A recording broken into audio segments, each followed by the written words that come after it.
Today's video is sponsored by Surfshark VPN, of whom more in a bit. Hounslow West is a bit of an odd station, isn't it? When you think about it. I mean, you have this grand Art Deco entrance, then you have this long corridor to the actual platform subway, which is in the middle of a car park. What's up with that? Well, Hounslow West used to be a far more logical station. These days it's on the Piccadilly line, the branch that leads to Heathrow Airport. But when it was built, it was on the District line, the branch that didn't lead to anywhere because this was the terminus. And the actual platforms used to be next to the station entrance. In fact, you can still see the truncated remains of the old canopies here. When the station was built, the District Line was officially known as the Metropolitan District Railway, and it was an independent company. The district had been set up to build the southern half of what's now the Circle Line. Unfortunately, this was a very expensive process. It required buying up a lot of land in the city and the West End of London. Since a railway can't make money until it's running, this meant that they were in a very financially inadvisable position. Their solution was to build branch lines out into the western suburbs. These places were less developed and therefore quicker and cheaper to build through. Then, once these lines were up and running, they could, in theory at least, finance the central section. Eventually, the district would end up with lines to Kensington, Richmond, South Harrow, South Acton, Wimbledon, Ealing, and, key to our story, Hounslow. The line to Hounslow wasn't the district's idea. Local landowners in the 1860s had been pushing for something called the Hounslow and Metropolitan Railway. This would run from Hounslow to Acton, where it would meet another proposed railway, the Acton and Brentford. This would run to Brentford, where it would meet the Great Western Railway's Brentford branch, and that ran to Southall, where it connected with the Great Western Railway's main line into Paddington, which in turn connected to the Metropolitan Railway into the city. The and Metropolitan part of Hounslow and Metropolitan is doing a lot of heavy lifting there. Anyway, the Acton and Brentford line never happened, so neither did the Hounslow and Metropolitan. Well, not then. In 1879, though, the District Railway reached Acton, and the promoters of the Hounslow and Metropolitan got very excited. In 1880, a reworked and simplified version of the plan was authorised. This version of the line would meet the district near Mill Hill Park, or Acton Town as you would know it. Then it would proceed west to a station near Hounslow Barracks. This was the station that would become Hounslow West. The district loved it, apart from Hounslow West. The barracks would undoubtedly provide traffic, but it was quite a long way out from Hounslow town centre. So the district applied for permission to build another little branch. The original idea was that this would connect with the London and South Western Railway at Strawberry Hill and that company's line through Hounslow. But the LSWR weren't having it and the bill was defeated. Still, the district pressed on with a station in Hounslow town centre. In fact, they didn't even wait for permission before beginning construction, so it's just as well that Parliament allowed it. This station opened in 1883 under the name of Hounslow Town. It was where the bus garage is now, so you might be able to guess how successful it was. The Hounslow Town branch was prioritised, with the line to Hounslow West not opening until the 21st of July 1884. Back then, reflecting the main source of traffic, the station was known as Hounslow Barracks. If you're going to be passing through Hounslow West, there's a good chance that you're on your way to the airport. If that's your plan, I suggest you check out this video's sponsor, Surfshark VPN. See, when you're buying things online, say you're booking a hotel or hiring a car to give just two examples, there are often region-specific prices that might be considerably cheaper than you can get at home. With Surfshark, you can route your connection through one of their servers in over 100 countries, which means that you can take advantage of those prices and save your money for straw hats or whatever it is people buy on holiday. I wouldn't know, I haven't been on holiday in years. I use Surfshark to get access to other countries' streaming services. So if I'm going to be sitting around, at least I can maximise my choices of entertainment. Surfshark is also great for getting around regional blocks and censorship. Mighty handy for research and information in these turbulent times what we do live in. Since Surfshark can be used on all platforms and unlimited devices, it represents excellent value. What makes for even better value is the exclusive deal for viewers of this channel. Go to surfshark.com/jago, which is also in the description below, and get 4 months extra free at checkout with the code JAGO. Whether you're surfing at some exotic beach or just surfing the channels, Surfshark has something for you. Now let's go from online to the Piccadilly line. As it turned out, Hounslow Town was not the gold mine its builders anticipated, and in 1886 it was closed and replaced with the station then known as Heston Hounslow, now known as Hounslow Central. Hounslow Barracks looked very different from the present-day station. Architecturally, it was more of a country station. It was designed in such a way that if they wanted, they could extend the line. This was not a grand terminus. More like where the line stopped. Passenger numbers were not high. It seemed the district had been right to be nervous about the Hounslow Barracks branch. Mind you, given that they'd also been wrong about Hounslow Town, I can sort of understand why one might doubt them. Still, this was not a very well-developed area. Making things worse was the ownership situation. You see, while the line was operated by the District Railway, and it was to all intents and purposes a District Railway branch, the actual owners were the Hounslow and Metropolitan Railway.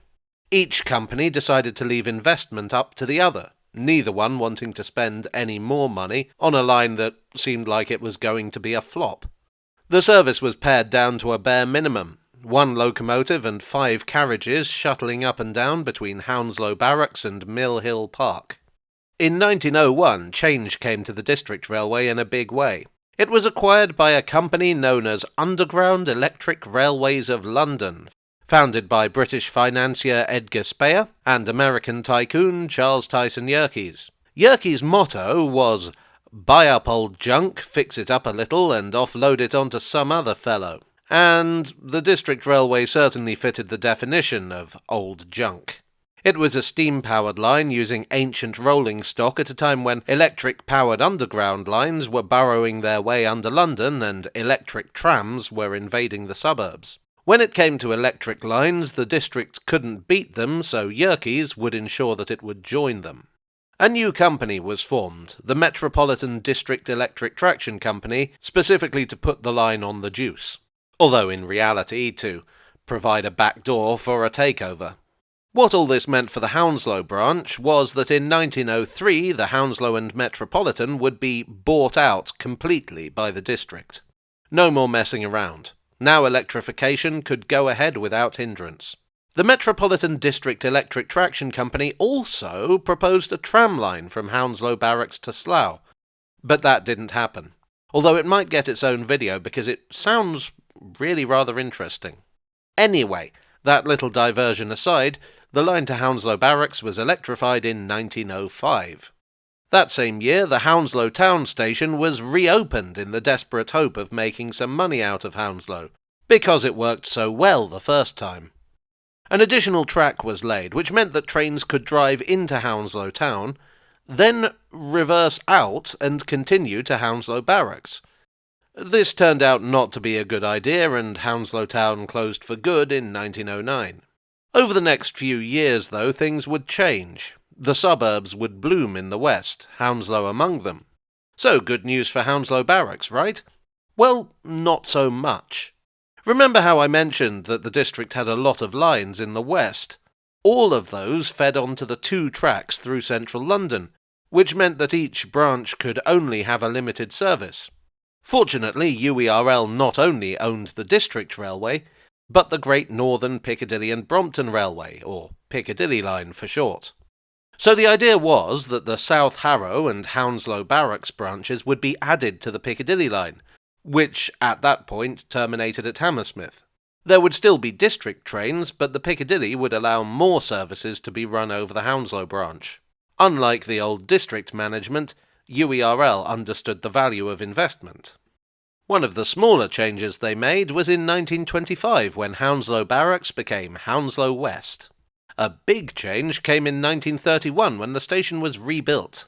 The new station was designed under Charles Holden, UERL's architect, although it was actually designed by Stanley Heaps. The design is an interesting hybrid. Charles Holden's first big project for the Underground was the Morden extension of the Northern Line, whose stations were faced in Portland stone.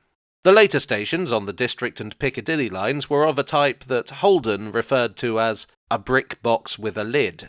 Geometrically adventurous, far larger, often incorporating high-roofed booking halls, towers, and other modernist features. Hounslow West fell in between. The architect's office referred to it as Morden type, adapted for outlying areas. This design would be copied in brick to form an early version of Sudbury Town, before Holden went off in a different direction. Sudbury Town is generally considered to be the first brick box with a lid station. This station couldn't have been much more different from the old one. While the old one was a standard branch line station, the new one incorporates a roomy 7-sided booking hall and wings either side that could be used for retail space. The Morden extension was limited by the fact that the suburbs there were heavily built up. There was more space to play with out here. The wooden booth in the middle, which now houses a model railway, was a perimeter booking office. It would once have had a ticket barrier. Passengers would come in, buy their ticket, and get let onto the platform. For more complicated transactions, the main booking office was off to the side, where slower passengers wouldn't get in the way of regular commuters. The interior design was by Basil Ionides, who seems to have had a lot of fun with the geometry. Why a 7-sided booking hall? Well, so that one side could be angled to face directly onto Bath Road and another would face onto the tracks. Whichever side you were on, the station was facing you. The side facing onto the street also incorporated a lay-by for buses. Connectivity between the tube and other forms of transport was important to UERL, especially since they also operated buses. In 1933, UERL was taken over by London Transport, and that same year, Piccadilly line trains began to serve Hounslow West. And all was well, at least for the time being. District services would gradually be reduced until, in 1964, they ceased entirely. But how did this carefully planned, logical station become so illogical? Well, it all comes down to Heathrow Airport. The airport had opened in 1946, but air traffic increased fast, far faster than anyone anticipated. The only way to reach the airport was by road, but passenger numbers were increasing so fast that the airport authorities began looking ever more seriously into a rail connection. Various suggestions were put forward, including some dedicated tube lines and at least 2 monorail schemes. But 2 emerged as the front runners: a branch off the mainline railway at Feltham, and an extension of the Piccadilly line from Hounslow West. The British Airports Authority would have liked both, but the Piccadilly extension was cheaper, less disruptive, and could get right to the centre of the airport. So in 1970, that was the one that was given the go-ahead.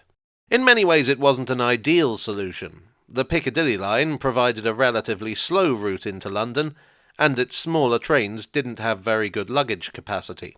The Heathrow Express would eventually provide an answer to both problems, but that was in the future. The extension posed a number of challenges, and one of these was Hounslow West. The optimum angle to approach Heathrow was, well, not the one from which track entered Hounslow West. So the line was rerouted, diving underground. New platforms were designed under architect Sidney Hardy. Hardy wanted a return to a more elegant school of underground station design, following the austere 1960s. If that was his philosophy, Hounslow West is hardly Hardy. Where Heaps and Holden designed a geometrically elegant building, the new platform entrance would be crudely placed some distance behind it, connected by a corridor that's slightly less beautiful than the average garden shed.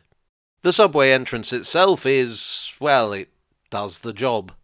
The platforms themselves are a bit more stylish, depending how you feel about the 70s aesthetic. It was planned to include artwork, like at Heathrow Terminals 2 and 3 and Hatton Cross, but that didn't happen in the end. The reworked station opened on the 14th of July 1975, nearly 50 years ago when this video comes out. The full extension to Heathrow Central, as Heathrow Terminals 2 and 3 was known back then, would open on the 16th of December 1977.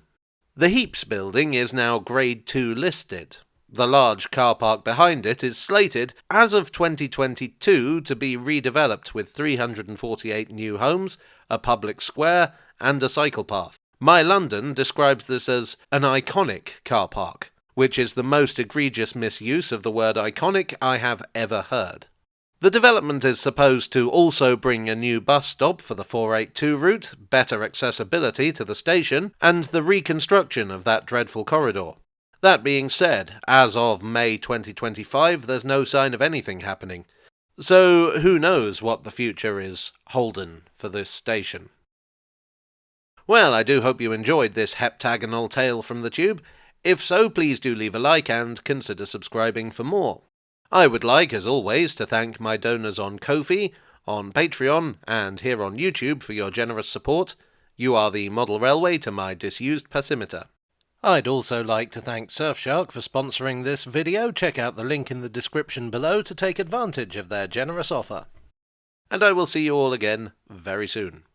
Cheerio.